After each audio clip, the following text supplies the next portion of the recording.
Welcome, foolish mortals, to the Haunted Mansion video. Our video begins here with our host as he appears in his cringy Disney adult state. Well, okay, I don't know that I qualify as a Disney adult, but I am a former Disney employee and I do love theme parks.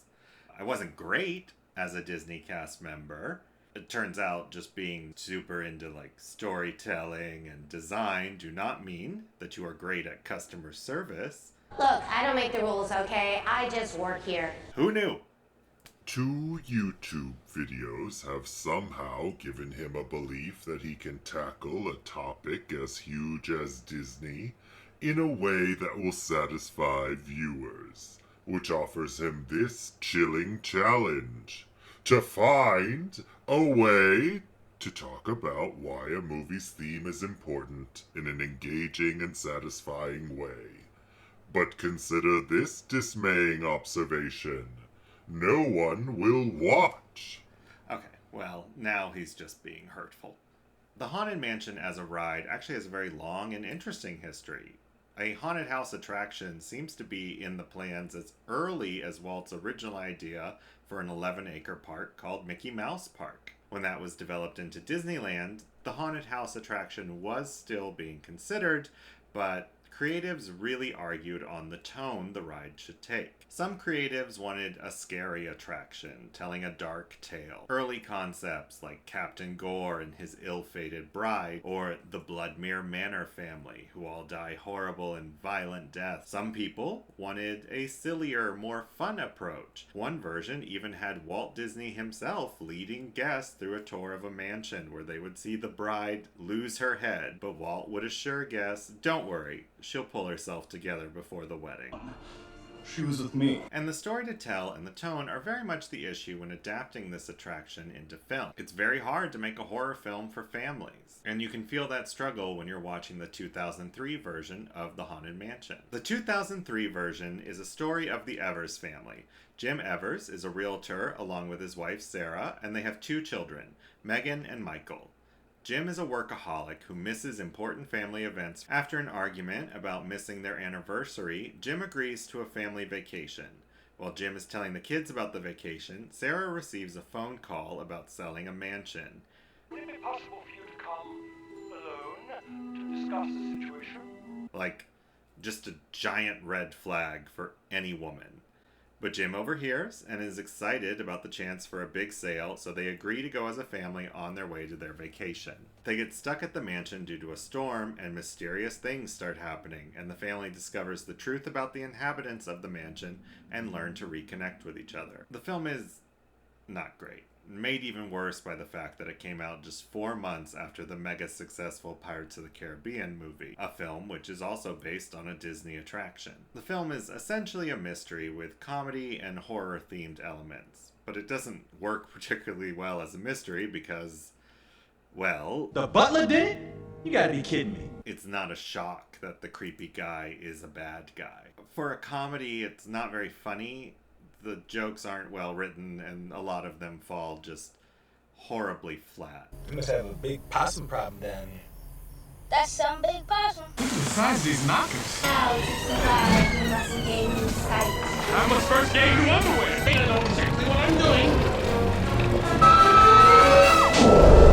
I see dead people. Part of that is the writing, but the other part, and I don't want to be mean here, I hope everyone who worked on this film is having a wonderful life, but this acting is just, roll the clips. Yeah, well, what about the 3 soccer games, 2 birthday parties, and barbecue you missed? Did I miss that much stuff this month? There, Happy, you're gonna sell a house. With this, It's a ghost. it does. It wants us to follow it. There's nothing to be afraid of. You don't know the last time that thing's been inspected. Would you just relax? Where's your sense of adventure? What a fool! Hey, how'd you... It's not the chicken. All right, it's not the chicken. It's not... Doomed to wander the earth for all eternity! I don't like what. Did you get the key? I'm looking. And that's to say nothing of the themes and storytelling of the film, which are also not handled well. Edward Gracie is a ghost who was utterly devoted to his love, Elizabeth. In the opening credits, we see that Elizabeth drinks poison and dies at a Mardi Gras party. Gracie believes that Sarah is Elizabeth reincarnated and wishes to have Sarah die so she can join him in the afterlife and they can be together at last. We learn that Elizabeth's spirit is still in the house as a mysterious orb, and Elizabeth did not take her own life as Gracie was led to believe, but was murdered by Ramsley the butler so that Gracie would not run away with a woman of another race. Race? Gracie and Jim are directly linked by their love interests. Marcia Thomason plays both Sarah and Elizabeth. He's not really kissing your mom.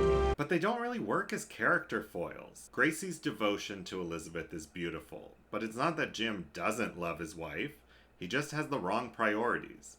Jim explains that he wants his family to have everything he didn't have as a child. And it's not a case of a man who works all night when he would make the same paycheck if he worked an 8-hour day. Jim's career is a realtor, and his income is directly linked to the amount he works.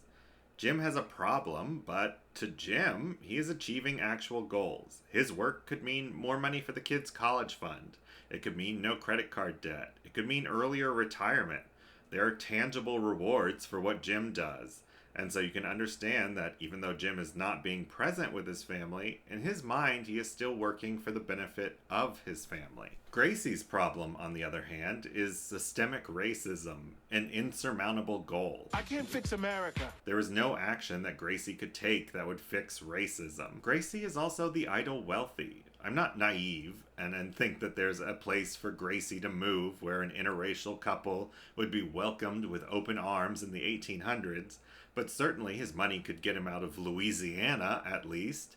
I think in this time period, she's still considered 3/5 of a person. He's not going to find peace, but he has the funds to find a better life for them. Gracie's priorities are correct because prioritizing racism over a person he loves is illogical. It's not his work ethic that's keeping him from Elizabeth. It's a racist underclass. Don't hire racists is a fine lesson, but it's not something Jim needs to learn. In fact, Jim is already starting to prioritize his family before even arriving at the mansion, as he turns down an offer to sell another property in the car ride to the mansion. Hey, listen, maybe I could come back early. Oh, no, I can't come back early. The lesson Jim needed to learn was handled before anything had ever happened. And that's emblematic of a lot of the issues this film has. We learn that Michael is afraid of spiders early on. Jim says he isn't afraid of anything, and the lesson Jim wants his son to learn is that it's important to face your fears. But the lesson Jim needs to learn is that it's okay to be scared. So, how does this get resolved, you might ask? Jim and Megan are being chased by zombies in a crypt. Michael needs to open the door to the crypt and free them, but there are spiders on the door. Here it is, the culminating moment. Hey, Michael, are you scared? Uh-huh. Hey, Michael, look, don't make me scared, all right? I get scared sometimes. Now you're scared right now. You are? Yes, I'm very scared. Now, please, open the door, son. Michael, open the door or I'll kill you! Oh, that's making you calm. Hey, Michael, listen. It's okay to get scared. Everybody gets scared every now and then, son, but you just can't let it stop you. Open the door. Open the door.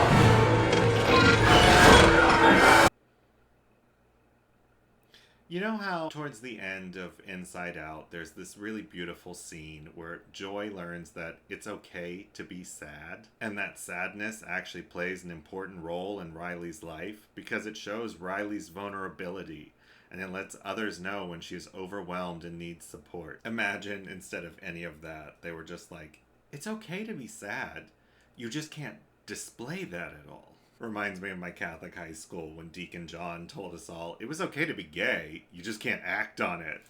And we were all just like, okay, so it's not okay to be gay then? And there are other things like that, not the gay thing, but where a concept will be briefly brought up and then resolved with little fanfare.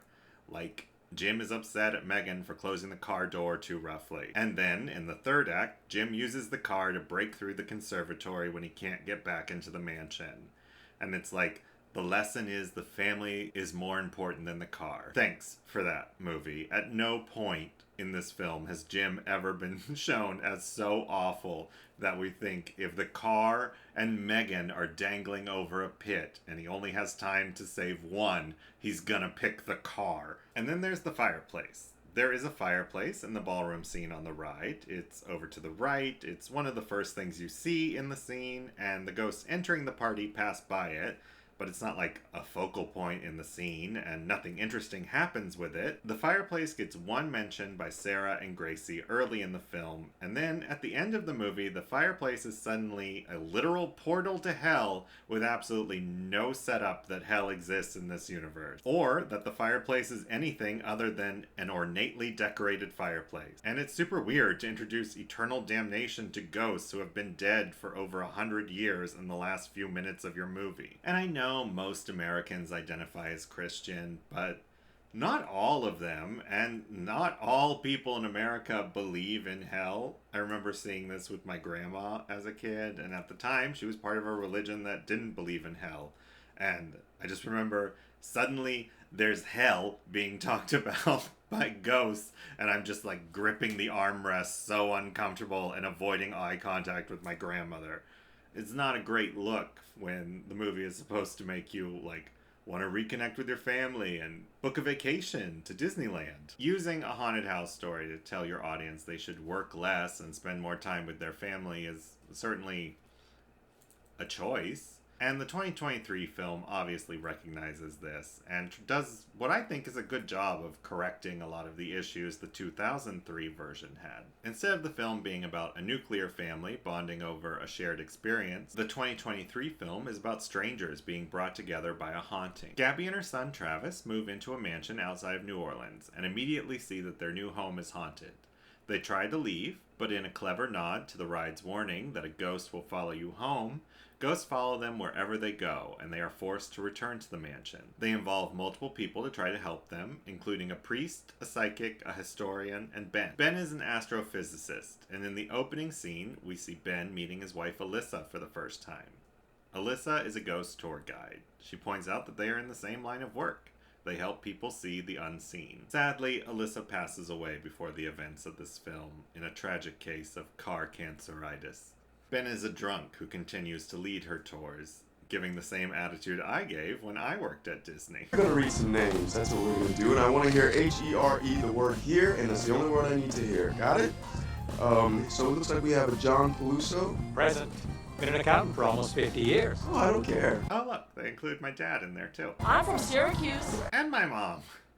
Right off the bat, Madame Leota gives us our theme in the opening narration. And even grief can be a doorway to joy, if one is willing to walk through it. After the death of his wife, Ben tried to create a camera that would show the ghost particle, but it was unsuccessful and has given up on life. The psychic Harriet tells us that grief unprocessed will keep a spirit stuck, and she senses a grieving spirit when she enters the home. When Ben finds out she can really communicate with ghosts, he asks her to speak to his wife. He feels guilty because before his wife died, he snapped at her that he was too busy to go with her on an errand, and she died alone in a car accident. You were the grieving spirit. I can't. I don't think she's here. She tries to comfort him by telling him that the fact that she does not sense Alyssa means that Alyssa is at peace, and that the living and the dead belong in separate worlds. Ben's character foil is Master Gracie, only this time it makes much more sense. In this version, Gracie loses his beloved wife Eleanor. He brings in Madame Leota to try to speak to her, holding a seance every night for a year. For a year? That's so reckless. But Eleanor is at peace and does not come. Do not come. Do not come. Ben is also stuck in place, unable to move on from the loss of his wife, and like Gracie, isn't aware of the danger he is putting himself in by being stuck in his own grief. The nightly seances bring in a lot of ghosts, none of them Eleanor, but it does bring in a malevolent spirit that tricks Gracie into killing himself in order to join Eleanor on the other side. Like Gracie, Ben could be tricked into giving up his life due to his grief. At the end, when the ghost is trying to manipulate the characters, Ben realizes that Alyssa is at peace because she knew he loved her. They lived a beautiful life together, and those memories can bring him joy. It's been a while since you've told a joke. I wonder if it's too late to incorporate a portal to hell in this video. I'll be good. That's what I thought. Grieving the loss of people we love makes a lot more sense as a theme for a movie about a haunted house attraction than maybe Daddy should work less. Daddy, chill. What the hell is even that? However, I remember going to Disneyland for the first time in June 2006. We couldn't go on Pirates of the Caribbean, my sister's favorite attraction at Walt Disney World, because it was closed for the premiere of the second Pirates of the Caribbean movie. They had added Jack Sparrow and Captain Barbossa as animatronics to the ride, and they were going to reveal those at the premiere for the cast and crew. We could ride my favorite attraction, however, Haunted Mansion. You have excellent taste. Much better than your sister. Okay, well, now you're just overcorrecting. When riding the Haunted Mansion, I saw that the bride scene had been changed. Instead of a mysterious, mournful figure, she had been replaced with an axe-wielding Black Widow character. And it became personal with me. Disney was embracing one film franchise, altering their classic ride to now include actual actors' likenesses, and at the same time erasing a major character in an attraction with a character that had no resemblance to anything like the character in another film. It felt wrong to me, like Disney was trying to pretend that the Haunted Mansion movie never happened. Looking back, I see how silly that was. Not only is The New Bride a great addition and a fun scene, but now Pirates of the Caribbean is forever connected to that film franchise. The film franchise is no longer as culturally relevant as it once was, and regardless of your opinions on the subject, Johnny Depp has become a controversial figure. It's no longer about the character he played, but the person he is. Disney was right to pretend the first Haunted Mansion movie never happened. Not only did it lead to improvements on the attraction, but it let them do a second chance at the movie, where the theme was stronger, the acting was better, and the jokes were funnier. I'm curious why a man his age was riding a chair down Main Road. Too bad nobody saw this one. Thanks for watching. Be sure to like, comment, and subscribe. You know, the usual YouTube stuff. Get into fights in the comments about which was better. I am going to be doing more of these. The next video I'm very, very excited about.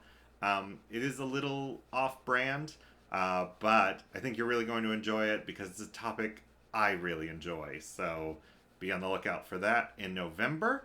It should be out within the first week or two. So look for that. Thanks. Bye.